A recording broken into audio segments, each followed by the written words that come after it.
저는 오늘 김일출의 메디컬 토크쇼 네 번째 진행을 맡게 된 김일출입니다. 반갑습니다. 홍 교수님께서 혈액종양내과 또 종양내과의 의사로서 암을 전문적으로 치료하는 의사의 관점에서 보는 식단 가이드를 말씀하신다면 성경 선생님은 교수님은 식품의학자 입장에서 보완적으로도 강의도 하시고 또 여러분들 입장에서 질문도. 그래서 우선 그 식사에 대해서 얘기하기 전에 우리 암 현황에 대해서 잠시 여러분들이 좀 아시면 도움이 될 것 같은데, 한국인 남성에게 가장 많이 생기는 암 5가지를 들어라 그러면 1번은 위암입니다. 2번은 옛날에는 폐암, 간암이었는데 요즘은 대장암이 치고 올라왔어요. 그 다음에 폐암이 3번, 그 다음에 간암이 4번인데, 간암은 우리나라 그 사람들이 B형 간염 보균자가 굉장히 많았거든요. 그래서 B형 간염을 오래 앓다 보면 급성 간염이 만성 간염, 그 중에 일부가 간경화, 또 그 중에 일부가 간암, 이렇게 가는 경과를 겪는데 1970년대부터 그 간염에 대한, B형 간염에 대한 예방주사가 개발이 되면서 이 B형 간염이 전염되는 건 이제 어머니한테서 아들한테로 잘 가는데, 어머니가 B형 간염 보균자일 때 아기가 태어나면 아기한테 예방접종도 주고 면역 글로불린 주고, 이렇게 시작된 게 지금 30-40년 지나면서 간암의 빈도를 떨어뜨리고 있습니다. 그 다음에 요즘에 또 전립선암이 많이 늘어나고요. 여성에서는 갑상선암이 1등이고 2번이 유방암, 3번이 대장암, 그 다음에 위암은 여성에서는 4번이고 5번이 폐암입니다. 한 10년 전까지만 해도 자궁경부암이 우리나라 여성의 가장 많은 암이었는데, 자궁경부암은 경제적인 수준이 올라가면 떨어지게 되어 있습니다.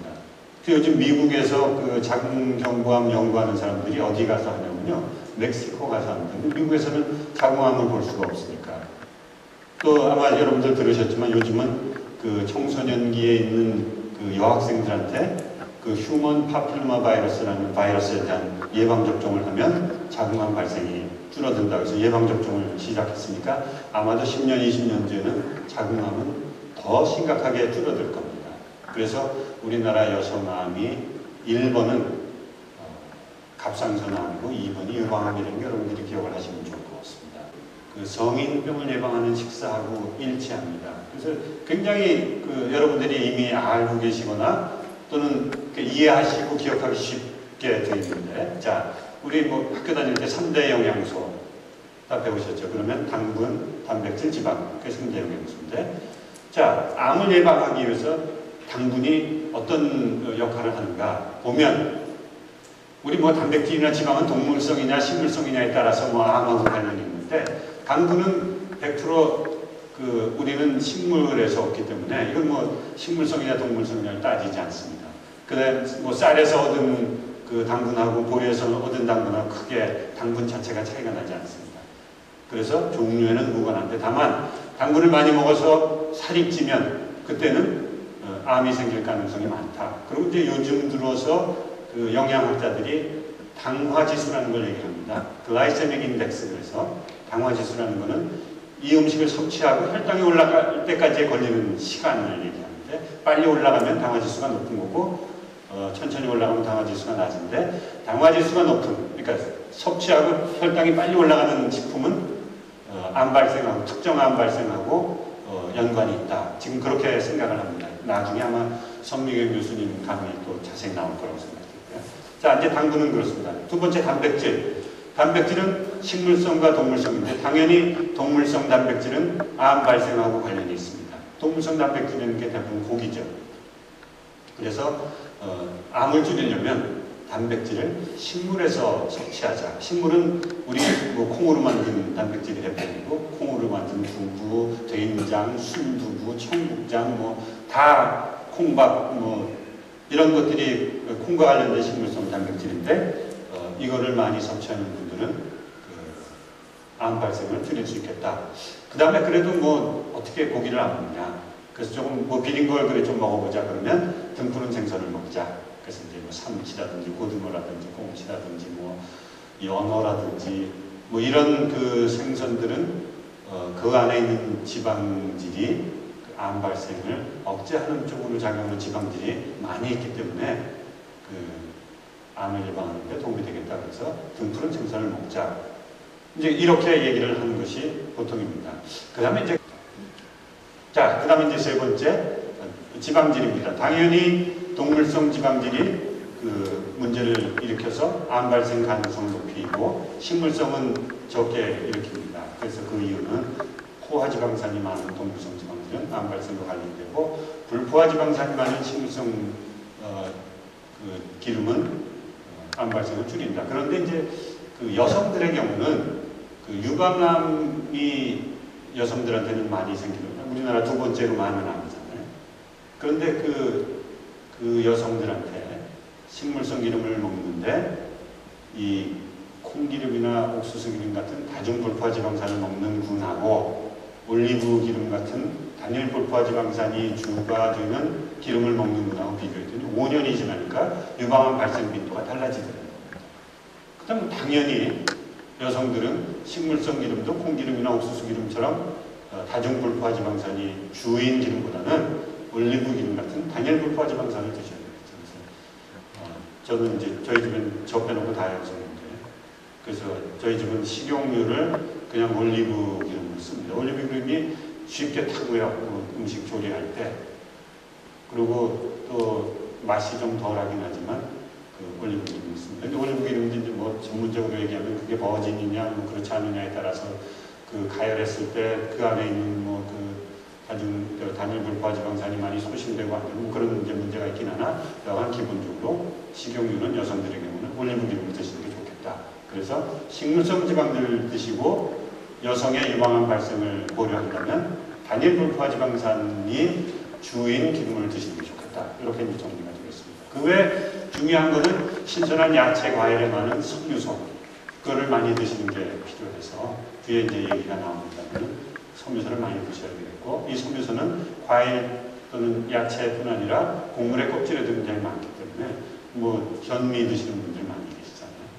또는 잡곡밥 이런 것들이 도움이 되겠고, 그 다음에 이렇게 이제 우리가 식사를 하다 보면 필수 비타민이나 무기질 같은 게 부족해질 가능성이 있습니다. 그래서 그냥 성인들은 종합 비타민을 사서 하루 그냥 하나씩 보충을 하면 거기에 필요한 것들이 식사에서 빠진 것들이 보충이 될 가능성이 있다. 그리고 빼놓지 말아야 될 게 적절한 운동을 하는 것이 도움이 되겠다. 여기까지가 사실은 그 암을 예방하는 음식의 골격입니다. 굉장히 간단하죠. 그래서 그 다음에는 그 질환별로 좀 들어가 볼까 그럽니다. 우선 우리나라의 성인한테는 성인 남성한테는 가장 빈도가 높은 위암입니다. 위암의 발병 원인은 유전적인 요인도 있고 환경적인 요인도 있는데, 유전적인 요인에 의해서 위암이 생기는 사람은 전체 발생 환자의 5% 미만이라고 합니다. 그런데 재미있는 것은 직계 가족 중에, 그러니까 형제간이나 부모나 그렇게 직계 가족 중에 위암 환자가 있는 경우 나한테 위암이 발생할 확률은 그렇지 않은 사람에 비해서 한 3, 4배 높다고 그렇게 알려져 있습니다. 근데 그게 꼭 유전적인 요인뿐 아니라 직계가족 중에 위암 환자가 있으면 그 환자하고 나하고는 환경이나 식사 습관을 되게 공유하기 때문에 그래서 빈도가 높아지는 걸로 생각합니다. 우리가 환경 속에서 실제로 위암을 일으키는데 정말 그 문제가 되는 것은 짠 음식입니다. 소금을 먹는 거. 그 다음 두 번째는 불에 탄 음식. 아까 말씀드린 것처럼 고기를 직접 불로 가열하면 거기에 이제 발암물질이 발생하고, 그 다음에 이제 곰팡이 같은 것들이 있을 때 거기에 있는 독소가 병을 일으킬 가능성. 그 다음에 여러분들 TV 보시면 헬리코박터 프로젝트 윌 뭐 이런 거 나오는데, 그 헬리코박터 균이 있을 때 없는 사람보다 위암이 발생할 확률은 대개 4배에서 7배까지 차이가 있습니다. 그 다음에 이제 그 위 내시경을 하다 보면 위암의 전 단계 병변들이 있는데, 그런 것들이 위암을 발생시키는 게 많은 것 같습니다. 그래서 붉은색 그 고기나 또는 가공한 고기의 섭취량이 많을수록 대장암 발생이 늘어난다. 그래서 여기서도 역시 그 고기를 고온에서 또는 직화해서 가열하는 경우 이제 발암물질이 생기기 때문에 그게 그 대장 점막 세포의 돌연 변이를 유발하고 그게 암으로 가는 게 아니냐. 그래서 가급적 찜으로 먹는 게 좋겠다. 그다음에 이제 붉은색 육류는 그 안에 그 헤모글로빈이 있습니다. 철분이 있는데 헤모글로빈 속에 그 철분이 쉽게 산화가 돼서 그 프리 레디칼이라는 걸 만들고 이게 결국 세포 돌연변을 유도해서 암 발생을 높이겠다. 그래서 그 붉은색 고기는 일주일에 300g 미만 먹도록 권고를 하고 있습니다. 그리고 고기를 드시면 닭고기나 칠면조, 오리고기 같은 그 붉지 않은, 그래서 그 철분이 많이 포함되어 있지 않은 고기를 드시는 게 좋겠다 이렇게 권고하고 있고요. 가공을 하면 그 아마 저기 이 햄이나 소시지 그 포장지 뒤에 보면 식용색소, 그래서 소듐 나이트라이트, 소듐 나이트레이트 이런 것들이 들어갑니다. 그 자체는 식용색소지만 그것이 결국은 발암물질 발생하고 관련이 있을 가능성이 있다. 그래서 결국 가공육이 대장암을 높일 수 있다. 그래서 이제 대장암을 예방하는 데 도움이 되는 게 유산균 그 음료나 식품입니다. 그래서 그거하고 섬유질을 많이 먹으면 대장암을 예방한다. 그래서 아마 요즘 이제 그런 얘기, 프로바이오틱스라는 거는 그 식품 속에 살아있는 미생물을 얘기하고요. 우리가 젖산 함량이 높은, 젖당 함량이 높은 그런 음식을 먹으면 그 비피더스균 같은 유산균이 성장이 촉진되고 그 유산균이 늘어나면 장 속에 여러 가지 세균이 있는데 그 중에 발암물질을 만드는 데 관여하는 유해세균은 덜 자라고 유산균이 많이 자라는 거죠. 그래서 암 발생 기회를 낮춘다.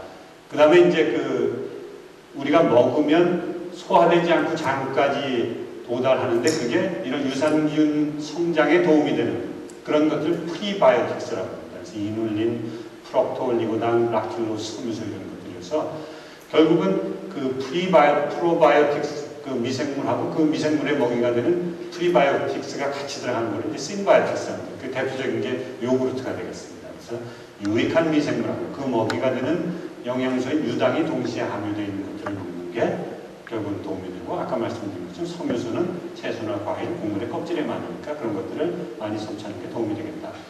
그 다음에 이제 칼슘과 비타민 D가 되는데 칼슘 공급 식품이 이제 식물만 가지고 공급을 하려면 부족합니다. 그래서 일일 권장량이 700ml인데 그걸 다 채우기가 어렵다. 그래서 거기에다가 우유나 또는 치즈, 요거트, 뼈째 먹는 생선, 멸치 같은 게 되겠죠. 그런 걸 같이 먹는 게 좋겠고, 그 다음에 그렇게 생각하는 이유 중에는 햇빛을 많이 쬐는 지역에 있는 사람들이 대장암 사망률이 낮았다는 그런 연구 결과입니다. 또 우리 연어나 정어리, 고등어, 청어, 달걀, 노른자, 버터, 마가린 이런 데 비타민 D가 풍부하게 있습니다. 그 다음에 알코올을 많이 먹는 분들은 대장암 위험이 높아서 하루에 에탄올 섭취 10g이 증가하면 대장암 위험은 9%가 증가한다. 이제 유방암에서도 비슷한 얘기가 나오지만, 그 다음에 여자보다 남자가 대장암 발생 위험이 더 높다 이렇게 되어 있습니다. 그래서 그거는 아마 유전적인 영향도 있을 거고, 남자가 아무래도 술을 많이 먹으니까 그 누적된 효과가 결국은 대장암 발생을 더 증가시킬 거다. 그 다음에 흡연을 같이 하면 그 담배 속에 있는 여러 가지 발암물질이 그 암을 일으키는데도 관여를 하지만, 흡연에 의해서 생기는 세포 돌연변이가 있을 때는 알코올 섭취를 하면 그게 쉽게 복구가 안 되거든요. 그래서 더 암이 잘 생기고.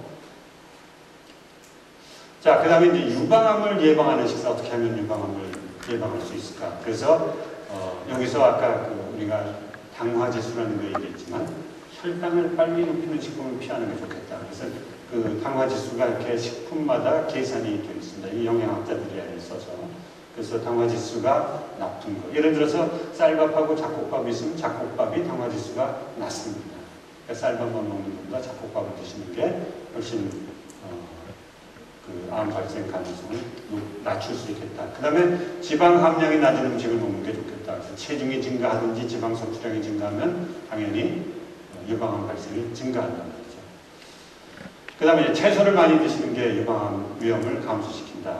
그래서 특히 콩에는 이제 이소플라본이라는 게 있는데 이게 여성 호르몬하고 구조가 비슷합니다. 그래서 여성 호르몬이 작용해야 되는 자리에 이소플라본이 가서 달라붙으면 실제로 여성 호르몬 같은 효과는 안 나타나면서 여성 호르몬이 가서 일할 장소를 막아버리니까, 그래서 유방암 발생 가능성을 낮출 수 있겠다 이렇게 되어 있습니다. 그래서 콩을 직접 드시든지 콩에 있는 이소플라본이나 이런 성분들을 이제 추출하는 것들을 드시는 경우가 굉장히 많고요. 그 대신 이제 소금은 거기 안 넣고 먹으면 합니다. 그 다음에 알코올이 그 성미경 교수님께서 연구하신 결과도 있지만 알코올은 유방암 발생을 높이는데 하루에 알코올 10g 증가하면 아까 대장암 9% 증가한다는 유방암 10% 정도 증가하는 것으로 되어 있습니다. 왜 이렇게 늘어나고 있느냐, 서구형 암들이. 가장 중요한 세 가지 팩터를 체중, 식사, 신체 활동 이렇게 보고 있어요. 체중이 많이 늘어나기 때문에 이런 암들이 많이 늘어난다고 보고 있고요. 체중이 늘어나려면 이 두 가지 요인이 공헌을 하게 됩니다. 식사는 제일 중요한 게 이 두 개의 밸런스인데요. 신체 활동은 적은데 식사량이 많으면 남는 열량이 많기 때문에 당연히 체중이 늘어나게 되겠죠. 아주 간단합니다. 서구형 암을 예방하기 위해서 가장 중요한 거는 신체 활동량을 들이시고 먹는 거를 신체 활동량이 필요한 만큼만 드셔야지 돼요. 그래서 아까 자세히 말씀해 주셨지만 채식 위주의 식습관, 그 다음에 붉은색 육류는 닭고기, 오리고기 이런 거는 저희가 흰색 육류라고 얘기를 해요. 붉은색이면 소고기, 말고기, 양고기, 돼지고기 이런 것들이 여기 해당이 되고요. 우리나라에서 제일 문제가 된다고 저희가 개인이 생각하고 있는 건 회식문화입니다. 보통 밖으로 외식하러 나가시면 가장 많이 가시는 데가 어디세요? 고기 구워 먹으러 많이 가시죠? 너무 많이 먹어요, 저희가. 지금 아마도 지금 여기 혹시 그 고깃집을 하시는 분이 계시면 죄송하지만 굉장히 이 고기를 다루는 음식점 수가 너무 많아서 지금 좀 문제가 심각합니다. 그래서 제가 보건복지부 장관이라면 그거부터 조절을 좀 해야지 나중에 30년 뒤에 큰 문제가 안 생길 것 같아요. 대학생들 회식하면 제일 싸게 먹을 수 있는 게 삼겹살이라고 하니까 그 애들이 이제 20년 뒤, 30년 뒤 되면 병원에 다 입원하고 있을 거예요. 그래서 그거 빨리 수정을 해야 되고요. 아까 말씀드린 대로 10가지가 뭐냐면 다시 한번 말씀드리지만 체중 유지하셔야 되고요. 그 다음에 신체 활동량, 운동 많이 하셔야 되고 그리고 에너지 함량이 높은 식품, 주로 어떤 것이 있냐면 설탕이 많이 들어가 있는 거, 쉽게 먹을 수 있는 것들, 과자 이런 것들 많습니다. 그래서 그런 것들의 섭취를 줄이셔야 되고 식물성 식품 주로 섭취를 하시고 적색육이나 가공육, 가공육이 뭘까요? 햄, 소세지, 베이컨 이런 것들이죠. 그래서 그런 식품 섭취 제한하셔야 되고 알코올 절대 드시면 안 되고 하루에 한 잔 정도 괜찮습니다. 그리고 염분 섭취 제한하시고 일반 식사를 위주로 하셔야 돼요. 건강식품, 기능식품 이런 거 너무 많이 드시지 마십시오.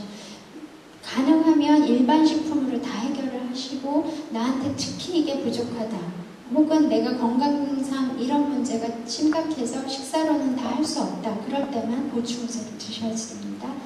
우유, 수유는 반드시 권장을 해주시고요. 며느리가 있으시거나 아니면 옆에 부인이 있으시거나 우유 수유하면 엄마 건강에 굉장히 도움이 됩니다. 아기 건강은 둘째치고 그 다음에 암 생존자의 경우, 그러니까 치료 다 끝나고 나으신 분들은 아까 말씀하신 홍 교수님께서 말씀하신 암 예방 수칙을 따라서 하시면 되고요. 이거 혹시 뭔지 아시겠어요? 우리나라 사진은 아닌데 우리나라 사진 찍으면 초상권 침해될 것 같아서 외국에서 많이 쓰는 그림인데요. 이 피트니스 그러면 헬스클럽이에요. 헬스클럽 가시면서 여기 뭐 타고 가시나요? 에스컬레이터 타고 가시죠. 헬스클럽에 운동하러 가시면서 에스컬레이터를 타고 가니까 헬스클럽을 일하러 가는 것 같죠. 마치 아마 오늘부터 가셔서 한번 잘 관찰을 해보세요. 운동하시는 곳이 헬스클럽 다니시는 분들은 위층에 있거나 아니면 지하에 있거나 그럴 때 운동 다 끝나고 나서 운동 끝나신 분들이 혹시 엘리베이터를 타나 안 타나 잘 보세요. 80%가 엘리베이터를 타십니다. 그러니까 그거는 운동을 하러 하는 목적하고 굉장히 많이 배치가 되죠. 그래서 그런 거 평소에 하실 수 있는 신체 활동을 충분히 하셔야지 됩니다. 그리고 아까도 말씀하셨는데 두 번째 주제로 제가 한 가지 짚고 넘어가고 싶은 게 항암식품이 너무 많은 거죠. 아까 내 고향 말씀하셨는데 전부 나오셔서 항암식품 이것도 암에 좋고 저것도 암에 좋고 제가 어느 날 한 5년 전쯤에 일산에 있는 두부 파는 식당에 갔었어요. 그랬더니 저쪽 벽에 제 사진이 대문짝만하게 걸려있어요. 이게 도대체 웬일이냐.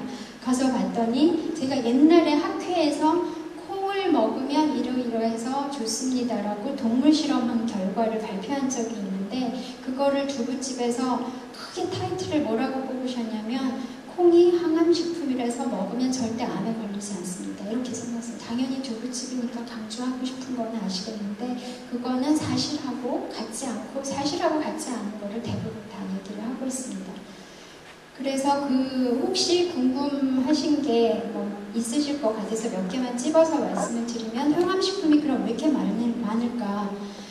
이 인터넷이나 대중서적에서 거론되고 있는 항암식품들이 인체에서 실험을 해가지고 정말 좋다라고 입증된 거는 거의 없다고 보시면 됩니다. 말하고 있는 항암식품들 중에 그럼 왜 그게 항암식품이라고 얘기가 되고 있느냐면 세포를 이용해서 실험을 아주 간단하게 했거나 아니면 쥐를 먹여가지고 실험을 해보니까 좀 좋은 결과가 나왔다. 그런 것들이 대부분인데 사람에서 실험을 하면 또 완전히 다른 결과가 나올 수 있거든요. 그래서 사람에서 실험을 해서 나와야지 저희는 과학적으로 믿을 수 있다라고 얘기를 합니다. 우유는 유방암하고 대장암 발생 위험을 낮추는데 전립선암 발생 위험도 높여요. 그래서 저희가 여성의 경우는 우유를 하루 2잔 이상 먹어라. 왜냐하면 유방암 발생 위험도 낮추고 골다공증도 예방할 수 있어요. 남성은 하루에 1잔 이상 권하지 않습니다. 그래서 하루에 1잔 정도 그걸 초과하지 않았으면 좋겠고 단 우유는 지방 함량이 또 굉장히 높아요. 그래서 가능하면 탈지 우유를 구매하셔서 섭취를 하시는 것이 바람직하고요. 마지막으로 음주는 암 발생 위험을 높입니까? 돼 있죠. 이거는 지금 얘기한 것 중에서 가장 결과가 명백한 그런 우리가 먹는 식품 중에 기후식품이죠. 기후식품 중에 하나인데 구강암, 후두암, 식도암, 간암, 대장암, 유방암, 폐암 발생률을 높인다는 명백한 증거가 있습니다. 그래서 술은 가능하면 자제하고 단지 일부 연구에서 포도주, 적포도주, 그것도 백포도주 말고요. 적포도주를 하루에 1잔 정도 마시면 심혈관계 질환이나 암 예방에 좋다라는 연구 결과는 있습니다. 그래서 그야말로 아주 가볍게 하루에 1잔 정도까지만 허용을 하고 있습니다. 오픈된 자리에서 서로 다른 입장에서 말씀해 주신 건 참 소중한 거라고 생각을 하고요. 작은 것 같지만 큰 용기가 필요한 자리라고 생각을 합니다. 다시 한번 여러분 뜨거운 박수로 좀 부탁드립니다. 왜냐면 포도주하고 암 발생과의 관계가 연구로 입증된 건 딱 한 가지가 있습니다. 전 세계적으로. 프랑스에서 홈메이드 와인을 먹으면 오드비라고 부르는데 그걸 마시니까 식도암이 증가한다는 그런 연구 결과가 있습니다. 그거 외 프랑스의 홈메이드 와인 이외에 다른 와인이 암 발생을 촉진한다는 얘기는 없고 지금 송 교수님 말씀하신 것처럼 와인을 적정량 드시는 것이 성인 질환을 예방하는 데 도움이 된다고 해서 그래서 저는 이제 술을 못해서 그것도 못 마시는 거예요. 예, 그리고 여러분들 집에서 어떤 기름 쓰시는지 모르겠는데 기름도 종류가 참 많다고 그러더라고요. 정말 좋은 기름 있다고 그래요. 정말 좋은 기름. 그 기름에다가 튀겨 먹으면 좋다는 얘기도 하는데 어때요? 정말 좋은 기름이면 튀겨 먹어도 괜찮나요? 아니요. 그리고 기름이 정말 좋은 게 어떤 건지 잘 모르겠습니다. 오버프라이스드 된 게 너무 많습니다. 너무 쓸데없이 비싼 기름 절대 사드실 필요 없고요. 차이가 거의 없다고 보시면 되는데 소비자들이 이제 좋다고 하면 뭐 좀 색다른 게 들어있다고 많이 생각을 하시는데 기름은 절대 다 똑같은 기름이고 이제 그걸 구성하는 지방산이 다른데요. 아까 말씀드린 대로 올리브유하고 그 다음에 생선에 들어있는 기름하고가 우리가 일반적으로 쓰는 옥수수 기름 대신에 쓰면 좋은 점이 더 많다. 그 정도로 이해를 하시면 될 것 같아요. 그래서 집에서 그 기름을 쓰실 때 가능하면 올리브유나 아니면 생선유는 냄새가 나서 못 쓰시니까 생선은 자주 드시고 올리브유를 대체를 해서 저희 집에도 대체해서 쓰거든요. 올리브유는 근데 튀기면 이게 그 발화점이 낮아가지고 맛이 굉장히 없어요. 올리브유를 튀기면. 그래서 항상 BBQ를 어떻게 만드시나 좀 궁금하게 생각을 하고 있는데 튀기면 일단 그 기름을 흡수하는 양이 굉장히 많아지기 때문에 먹는 양 자체가 많아져요. 그러니까 포도씨유가 좋고 올리브씨유가 좋다고 해서 그거를 컵에 따라서 드시라는 얘기가 절대 아니거든요. 그거 보통 기름 대신에 그거를 대체해서 쓰시라는 얘기지 그걸 더 드시라는 얘기가 절대 아닙니다. 그래서 튀김은 기름 양 자체를 많이 섭취하는 게 되니까 안 좋습니다. 사실 그 홍 교수님 그 동영상을 보고 저거는 남편으로서 아첨하기 위해서 하는 멘트라고 생각했는데 여자들이 좋은 올리브유를 남자도 먹겠다. 괜찮나요? 어떠세요? 남자에게 더 좋은가요? 네. 남자에게도요. 근데 저는 몰랐는데 앞전 그 강의도 그랬고 오늘 강의도 들으면서 남성과 여성에게 각기 다르구나 음식이라는 것이 이런 게 있던데 어떠세요? 남성과 여성이 다른가요? 음식에 대해서? 다 다르지는 않지만 일부 아까 말씀드린 대로 우유가 왜 반응을 다르게 하는지는 아직도 잘 몰라요. 왜 우유를 남자가 많이 마시면 전립선암이 더 발생하는지를 정확하게는 모르지만 예를 들면 우유도 여자는 다 좋고 남자는 너무 많이 마시면 안 좋고 토마토 같은 거는 이제 그 전립선에만 특별히 작용을 하기 때문에 여자는 일반적인 항산화작용은 좋지만 여자가 가지지 않은 기관이기 때문에 특별히 그거를 그 여자에서 그런 이유로 좋다고 얘기할 수는 없는 거라서 남자에게 좋고 그래서 이런 그 호르몬이 좀 다르고 그 가진 장기가 좀 다르기 때문에 그런 것들이 이제 다르게 그 연구 결과들이 발표되는 게 꽤 많습니다. 예, 제가 이용하시면 좋을 것 같고요. 마지막으로 두 분 박수 마치겠습니다. 고맙습니다.